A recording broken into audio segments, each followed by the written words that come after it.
SR के sorry हमारा पहला नाम था इसलिए वही नाम आ जा रहा है। तो हमारे YouTube channel target is only Navodaya में। तो मेरी रिक्वेस्ट आ रही थी कि मैम है ना हिंदी मीडियम में बनाओ, हिंदी मीडियम बनाओ, इसलिए मैंने सोचा कि चलिए हिंदी मीडियम बनाते हैं।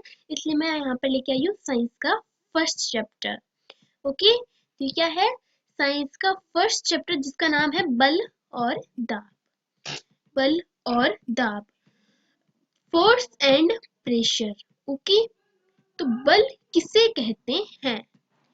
तो सबसे पहले हम जानेंगे बल। ओके, बल की क्या डेफिनेशन है, बल के कितने प्रकार होते हैं, बल का मात्रक क्या है, सब कुछ जानेंगे। ओके, बल एक धक्का या खिंचाव है। क्या है बल? एक धक्का या खिंचाव है। हम जब किसी चीज को धक्का देते हैं तो ये जिस चीज से उसका खिंचाव होता है, धक्का या खिंचाव होता है, जो वस्तु किसी वस्तु में परिवर्तन करने की प्रवृत्ति रखता है, उसे हम क्या बोलते हैं? बल। भाई बल किसे कहते हैं? बल उसे कहते हैं जो हमारी जो देखो, मैं इस चीज को कर सकती हूँ। ओके, तो मैं इस चीज को परिवर्तन कर सकती हूँ या परिवर्तन करती हूँ, तो ये मेरे में क्वालिटी है मेरी। ओके, तो जैसे बल की भी एक क्वालिटी है, वो ना वस्तु की किसी वस्तु की दिशा बदल सकता है, उस चीज में परिवर्तन कर सकता है, कुछ भी कर सकता है। तो समझ आ गया? इसका ऐसा ही मात्रक क्या है? न्यूटन है। ओके, न्यूटन के बारे में सुना ही होगा आपने। न्यूटन है वह। सीजीएस पद्धति में इसका मात्रक 9 है।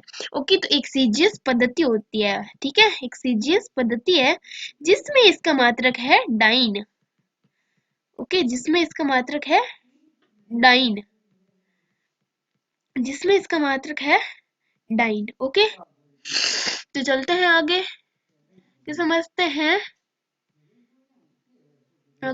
हैं, तो देखते हैं न्यूटन में संबंध, relation between Newton and dyne. अब देखते हैं न्यूटन और डाइन में संबंध क्या है। देखो, एक न्यूटन होता है, उसमें 1 ग्राम को 1 मीटर सेकंड स्क्वायर से गुणा करते हैं तो 1000 प्राप्त होता है। 1000 को 10 सेमी से प्राप्त कर 1000 आया। 1 ग्राम को ग्राम में बदला तो क्या आया हमारा? 1000 ग्राम आया। तो 1000 ग्राम को सेमी को मीटर स्क्वायर को जब हम सेमी में बदलते हैं तो क्या होता है? 100 मीटर सेमी स्क्वायर। ओके, तो इन सब को हम गुणा और करते हैं तो हमारा आंसर क्या आता है? इकाई, दाई, सैकड़ा, हजार, 10,000, लाख, 10 लाख। 10 लाख डाइन होते हैं एक न्यूटन में। ओके, एक न्यूटन में कितने डाइन होते हैं? एक न्यूटन में हमारे होते हैं 10 डाइन होते हैं हमारे। ओके, तो चलते हैं आगे। अब समझते हैं बल के प्रकार कितने होते हैं। ठीक है, तो बल के कितने प्रकार होते हैं? विभिन्न बलों को 2 वर्गों में वर्गीकृत किया गया है, संपर्क बल और असंपर्क बल। ओके, तो contact force and muscular force. Okay, तो बल में आई 2 वस्तुओं के बीच एक दूसरे पर समान व विपरीत दिशा में लगने वाले बल को हम क्या कहते हैं? उस बल को हम बोलते हैं संपर्क बल। देखो, हमारे पास एक वस्तु है, एक वस्तु को एक दूसरे के बीच में समान व विपरीत मतलब उसके अपोजिट दिशा में लगने वाले बल को संपर्क बल कहते हैं। इसके भी 2 भाग होते हैं, एक होता है पेशीय बल और एक होता है घर्षण बल। ओके, फ्रिक्शनल फोर्स और मस्कुलर फोर्स। तो चलते हैं आगे। अब हम जानते हैं तो अब हम जानते हैं पेशीय बल किसे कहते हैं, मस्कुलर फोर्स किसे कहते हैं। मांसपेशी के कारण वस्तु पर लगने वाले बल को पेशीय बल कहते हैं। इसको तो नाम से ही हमको समझ आ रहा है। उदाहरणतः पानी की बाल्टी को उठाते समय लगा बल श्वसन प्रक्रिया में फेफड़े और सिकुड़ते हैं लगा बैल, घोड़े, गधे तथा ऊंट जैसे पशुओं द्वारा विभिन्न कार्यों में लगा बल। इन सभी बलों को क्या बोलते हैं? पेशीय बल कहते हैं। इन सभी को मस्कुलर फोर्स कहते हैं। तो अब हम समझते हैं मस्कुलर फोर्स क्या होता है। तो घर्षण बल क्या होता है?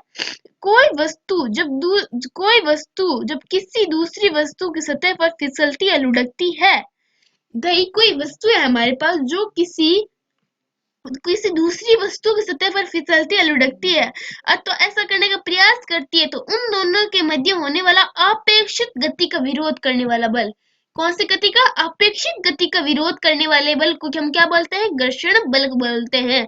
इसकी दिशा सदैव सदैव वस्तु के विस्थापन के विपरीत होती है। ओके, वस्तु के विस्थापन, समझ आ रहा है? विस्थापन मतलब क्या होता है? वस्तु के विस्थापन के विपरीत होती है। जब एक वस्तु को दूसरी वस्तु के तल पर चलाने का प्रयास किया जाता है, तो गति की अवस्था में आने से दोनों वस्तु के स्पर्शित तलों के मध्य लगने वाले बल को हम बोलते हैं स्थैतिक घर्षण बल। ओके, ये भी एक तरह का घर्षण बल है। पर एक वस्तु होती है जो दूसरी वस्तु के तल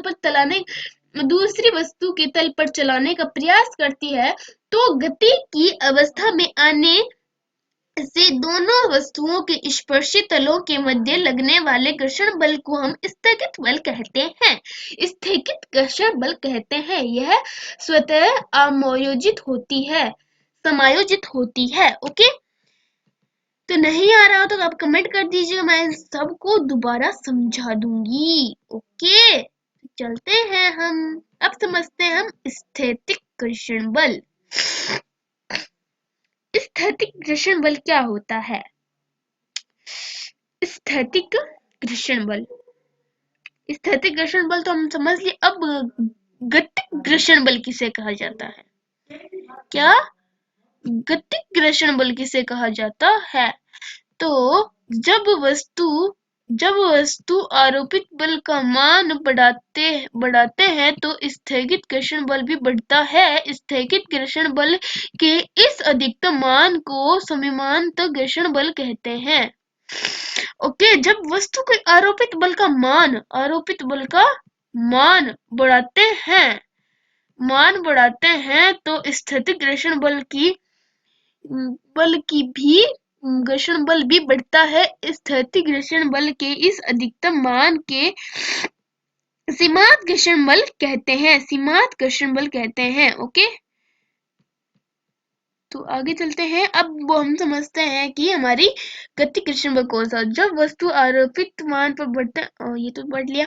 जब एक वस्तु अन्य वस्तु की सतह पर वास्तव में गति करती है, जब कोई अन्य वस्तु किसी वस्तु वास्तव में गति करती है, तो उसके बीच में होने वाला अपेक्षित बल का विरोध करने वाला बल हमारा गतिक घर्षण बल कहलाता है।